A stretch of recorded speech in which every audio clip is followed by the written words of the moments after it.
What's up, guys? Here's your first video, your first lesson for our new unit. Our new unit is analyzing functions. We're talking about functions. We're working with functions, seeing what's going on there. Today we're talking about functions and relations. So we're trying to answer the question: what is a function? What makes up a function? So by the end of today, you should be able to identify the difference between functions and other relations, and also to evaluate functions. All right. So what is a relation? A relation is an association between sets of information. Okay, so the most familiar relation that you guys have seen is a list of ordered pairs. Alright, so this list of ordered pairs is an example of a relation. It's an association between sets of information. So this set of ordered pairs is an association between x's and y's. Okay, it's between sets of information. Same thing over here. If we're looking at Pete, Johan, and Talia, a relation is an association between those people and those number of points. Okay, and same thing down here. This graph is just a set of ordered pairs, all the ordered pairs that are on this graph.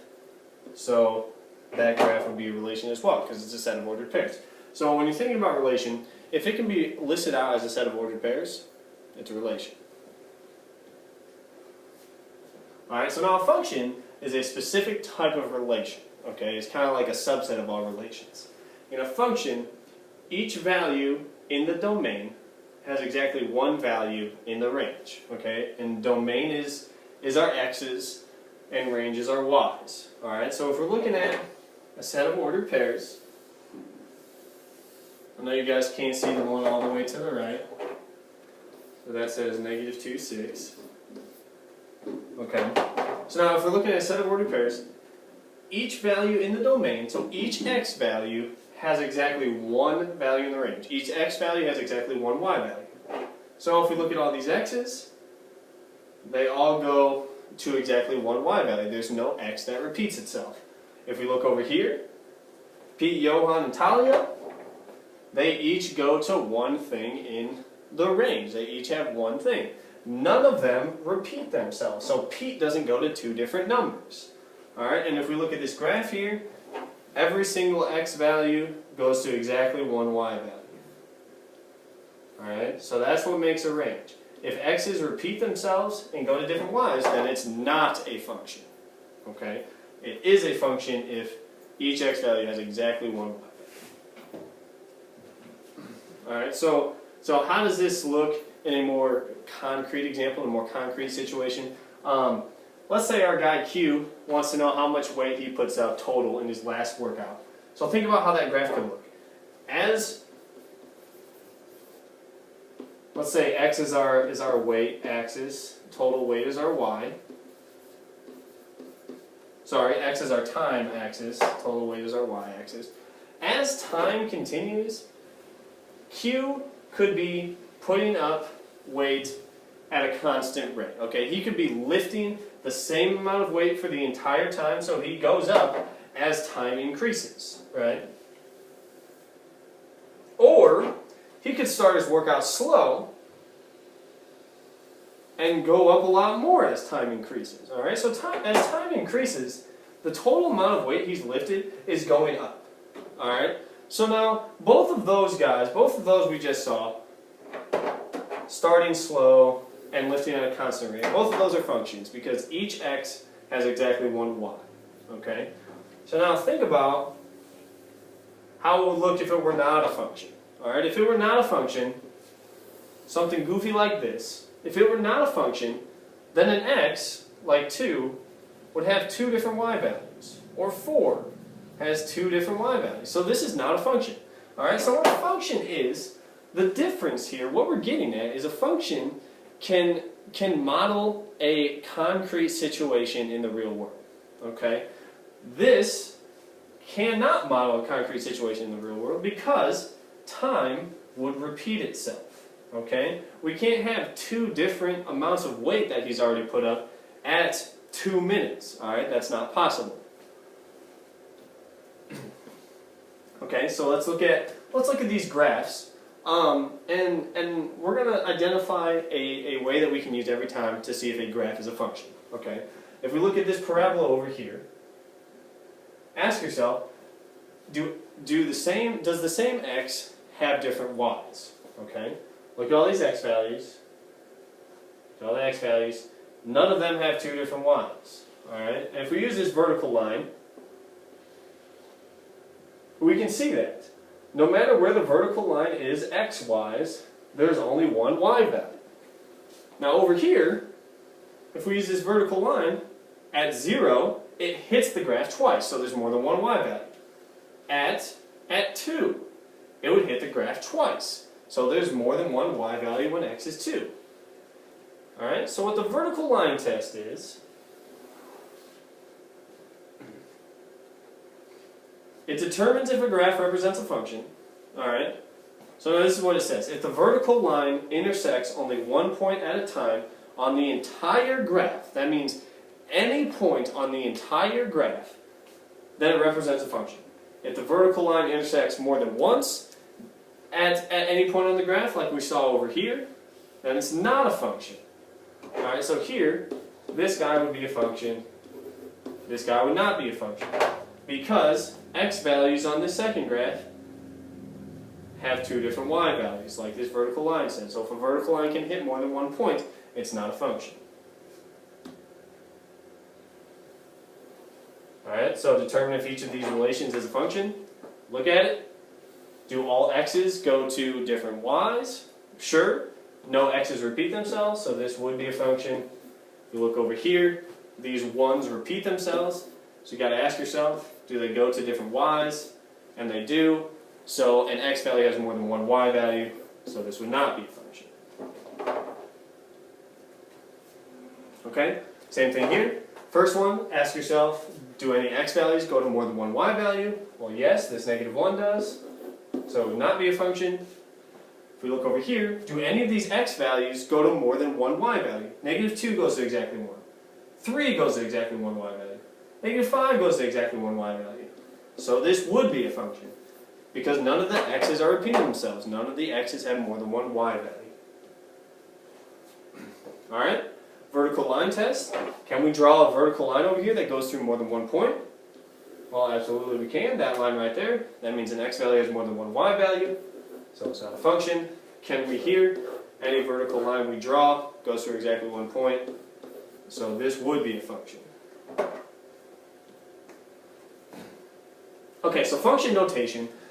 We write functions a little bit differently than just relations. Okay, we write them a little bit differently. Nothing changes. We've graphed lines that look like y equals 3x plus 2. So now that becomes f of x equals 3x plus 2. And that we read that like f of x. Okay, so it's still the same line. It's just, function notation is just a little bit different than relation notation. So why is this notation different? It tells mathematicians that the relation is a function. It's a special type of relation, so we just identified that for a math person. Alright? If a second function is used, we can say something like g of x instead of f of x. So we could use f of x, and then for the second function we could use g of x. Then the reader will know that we're talking about two different functions. Whereas if we both use y's there, that's a little bit confusing. You might think we're talking about the same graph. The notation makes evaluating at a value of x a little bit easier to read. Alright, that's reason number 3. So now let's check that out. Evaluating functions. Okay, evaluating functions is just like making an xy table for a graph, like we did for that absolute value of 2. Alright? So for g of 2, notice 2 replaced x in our function notation. So it's going to replace x when we're evaluating it. So g of 2 would be the same thing as -1 over 2, because we substituted 2 in for x, and that would be -1/2. Okay, so then f of 5, substitute 5 in for x in f of x, so f of 5 would be 5 squared minus 1, which would be 25 minus 1, which would be 24. G of -2, substituted in for x, would be -1 over -2. Negative divided by negative is a positive, so it's 1/2. F of 0, substitute that in for x in our f of x function, and that'd be like 0 squared minus 1, which would be -1. Okay, so f of whatever or g of whatever, we're taking that value, we're substituting in for x. Okay, you can also substitute in expressions that are not numbers. Okay, so if I want to find h of a, same kind of thing. Everywhere you see an x, you're going to replace it with an a. So that's going to be a squared minus 2a minus 3. There's no like terms there, so we would just leave it as a squared minus 2a minus 3. H of 2m, same kind of thing. Everywhere you see an x in our original function, we're substituting in 2m. So that's going to be 2m quantity squared minus 2 times 2m minus 3. 2m quantity squared, 2 squared would be 4. M times m would be m squared. Minus 2 times 2m, so minus 4m minus 3.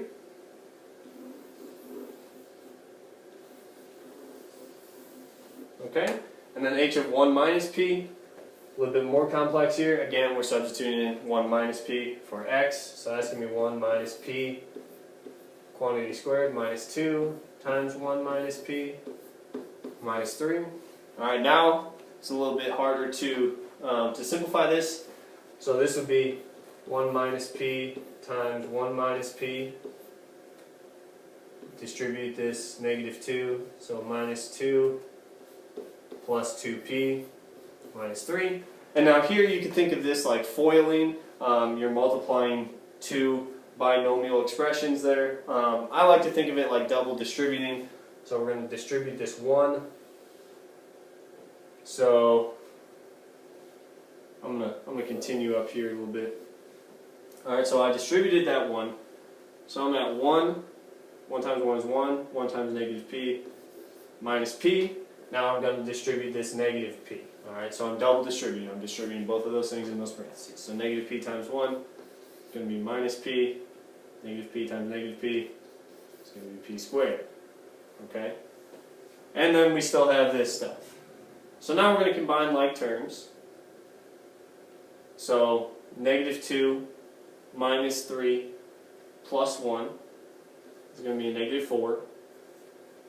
2p minus p is going to be plus 1p. Sorry, 2p, and then minus p would be 0 p's. Alright, and then we have 1p squared. So -4 plus p squared, or the more mathy way to write that, bigger exponents first, so p squared minus 4.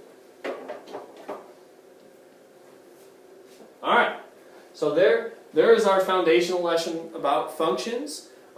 Make sure you're taking notes on this and you have questions ready to go for class on Monday. Have a good weekend, guys.